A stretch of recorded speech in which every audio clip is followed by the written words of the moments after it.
අයිබෝවන් බුකියේ රවුමක් YouTube channel එකට අපි ඔබ සාදරයෙන් පිළිගන්නවා.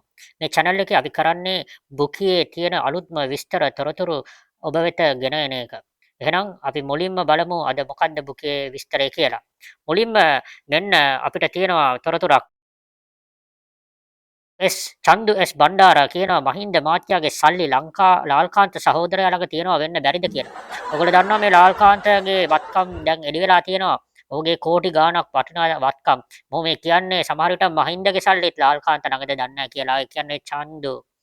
ප්‍රියංකර මාගම්මුල්ලගේ මහතා අයිමත් ලාල්කාන්ත ගැන කියනවා ලාල්කාන්ත මහත්තයා අයිති පන්තිය සොයලා ගල්ලංගුරු පාර්සලයක් දිනා ගන්න කියලා.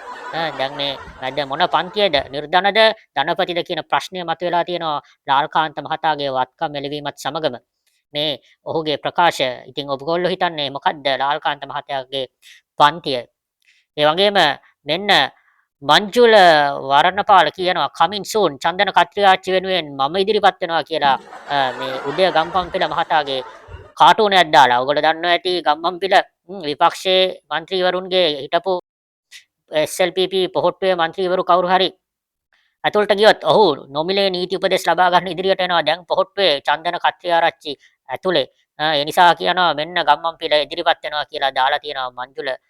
ඊට වගේම මෙන්න සංජීව බටුවත්ත දාලා තියෙනවා ඩොලර් 286ට තෙල් ගත්තේ කාගෙන්ද කියලා දැනගත්ත දාට තමයි වොෂින්ටන්ලාට ඇඬෙන්නේ. දැන් මේ ඩොලර් 286ට තෙල් ගත්ත කියලා කතාවක් යනවානේ HSBC එකේ ලොක්ෙක් කියලා. මෙන්න කාගෙන්ද කියලා දැනගත්තොත් මේ කවුද ගැනුම්කරු කාගේද කියලා දැනගත්තොත් මේ වොෂින්ටන්ලා කියලා කියන්නේ මේ NPP එකේ ඉන්න වොෂින්ටන් සහෝදරවරු වෙන්න ඇති. ඔවුන්ට ඇඬෙනවා කියලා තමයි කියන්නේ. මෙන්න කැලුම් ජයසුමන කියනවා පාර්ලිමේන්තුවේ සැර කතාවක් ලෝඩින්. ඒ කියන්නේ දැන් මේ මෙතන මේ ප්‍රශ්න වෙලා තියෙනවානේ. මේ ගල්ලංගුරු ප්‍රශ්නය, බොරතෙල් බැරල් ප්‍රශ්නයත් එක්ක අයිමත් අනුර කුමාර දිසානායක පාර්ලිමේන්තුවට ඇවිල්ලා කතාවක් කරන ස්වභාවයක් තමයි පෙන්눔 කරන්නේ. මෙන්න තවත් විහිළු අපි පොඩ්ඩක් දේශපාලනයෙන් තොර ටිකක් විහිළු එකක් දැක්කා. ලංකාවේදී බඩ යන විට විතරක් කෝපි බී හිටපුන් රට ඇවිත් එක එක පොෂ් කෝපි සල්ලි වියදම් කර බොන අපූර්ව කියලා. ඉතින් කැපචීනෝද අනම්මනම් ඔය කෝපි වර්ග තියෙනවානේ. හරිස්චන්ද්‍ර බීපු අය බඩ අමාරුවට රටවල් වල ඇවිල්ලා කැපචීනෝයි එක්ස්ප්‍රෙසෝයි බොන එකක් ගැන තමයි මේ දාලා තියෙන්නේ. මෙන්න තව තුසිත වික්‍රම සඳහන් කරනවා ලංකාවේ අපි කවදාවත් අහපු නිවුස්ද මේ පරීක්ෂණ අවසන් වෙනතුරු ඉල්ලා අස්වෙන ඇමතිවරු මේක තමයි අපි බලාපොරොත්තු වුණු දේශපාලන පරිවර්තනය කියලා. ඉතින් මේ ඇමති ඉල්ලා අස්වීම ගැන ඔය ඉතින් ඔහු ඉල්ලා අස්වීම ඉතාමත්ම හොඳයි. මොකද තවත් බලේ හිටියා නම් මිනිස්සුන්ට එපා වෙනවා. මොකද හතර වටෙන්ම මොහුට විරුද්ධ ප්‍රශ්න ආවා. ඒ වගේම මේක හොඳ දෙයක්. හැබැයි මේක මුල්ම අවස්ථාව නෙවෙයි. අපි දන්නවා යහපාලනයේදී අර මහ බැංකු කොල්ලයත් එක්ක රවි කරුණානායක ඉල්ලා අස්ුණා. ඒ වගේම අර තිලක් මාරපන නීතිවරයෙක් වශයෙන් ඇවන්ගාඩ් එකේ නීති උපදේශකයා වශයෙන් හිටපු නිසා ඉල්ලා අස්ුණා. ඒ වගේම කෙහෙලියත් ඔහුට මිනිස්සුන්ගේ මෙන්න මේ වගේම බලපෑම් ඇවිල්ලා සමාජයට මුහුණ දෙන්න බැරුව කෙහෙලියත් ඉල්ලා අස්ුණා. ඉතින් මේ මුල්ම අවස්ථාව නෙවෙයි. කොහොම නමුත් ඉල්ලා අස්වීම ඉතා හොඳයි. මෙන්න මාතොට ෆිල්ම්ස් කියනවා බලශක්තිය ඇමති කුමාර ජයකොඩි සහ ලේකම් සිය දුරවලින් ඉවත් ඉල්ලා ආශ්‍රයයි කියලා. මෙහෙම පාලනයක් තමයි බලාපොරොත්තු වුණේ.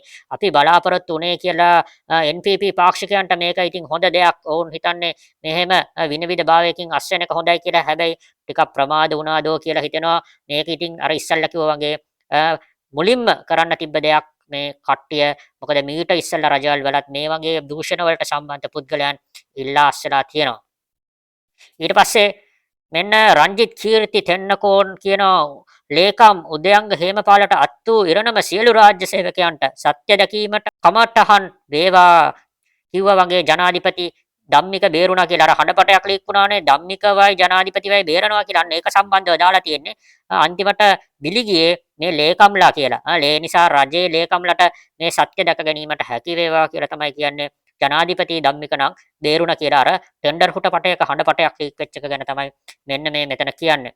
ඒ වගේම තව කියනවා මෙන්න හිරු නිවුස් එකේ වාර්තා කරනවා මේ බිමල් රත්නායක ඇමති බිමල් මොනවද කියන්නේ මේ පාඩුව ජනතාවට එන්න දෙන්නේ පිටරට සමාගමට එන්නේ කියලා. ඒ කියන්නේ මේ වෙච්ච දැන් ඔවුන් පිළිගරගෙන තියනවා පාඩුවක් වුණා කියලා.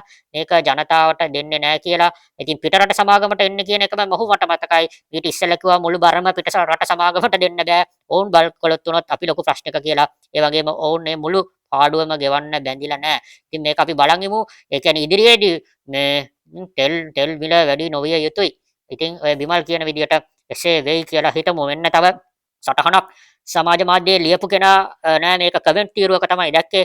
ඉතිහාසය ලියනකොට හරියට ලියපල්ලා හොරකමට ආපු ජනතා විරෝධය නිසා ඉල්ලා අස්සුනා කියලා. මේ සමහරුන්ගේ මතය මේ ජනතා විරෝධය නිසා තමයි මේ කුමාර ජයකොඩිට ඉල්ලා අස් වෙන්න සිද්ධ වුණේ කියලා. ඉතින් ඔය ටික තමයි අද බුකේ විශේෂ විස්තර. මේ අපේ ප්‍රථම වැඩසටහන. ඉතින් ඉදිරියේදී අපි නිතරම දිනපතා බුකියේ මේ වගේ දේශපාලනික කරුණු එක එක පුද්ගලයන්ගේ අදහස් උදහස් සහ කමෙන්ට් තීරු වල තියෙන අදහසුත් කියන්න බලාපොරොත්තු වෙනවා. ඉතින් අපේ channel එක subscribe කරලා bell button එක ඔබලා අපිට සහයෝගයක් දෙන්න කියලා ඉල්ලා සිටිනවා. බොහොම ස්තුතියි. ඊළඟ දවසක නැවතත් බුකියේ රවුමකින් අපි හම්බ වෙමු. බොහොම ස්තුතියි. සුබ දවසක්.